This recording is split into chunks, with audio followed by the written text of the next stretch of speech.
Bonjour, je m'appelle Arsène Agbeondi. Je me suis lancé un challenge de 21 jours.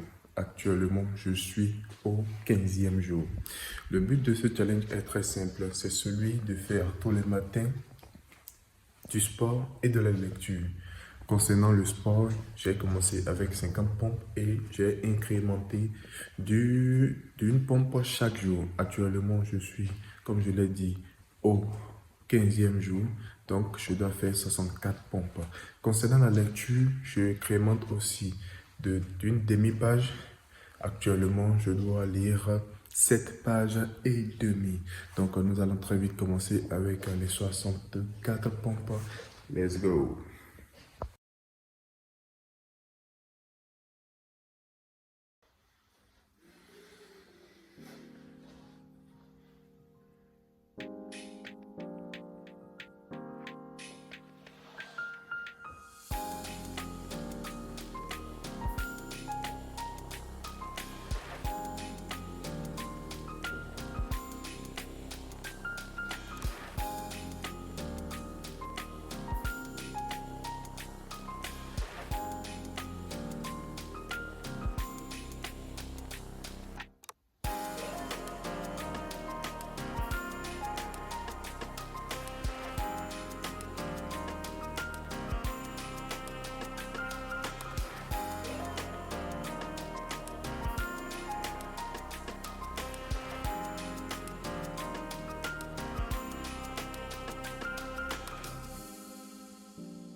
Bon, là, je viens de terminer les 64 pompes. Nous allons à présent passer à la lecture.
fin de la lecture.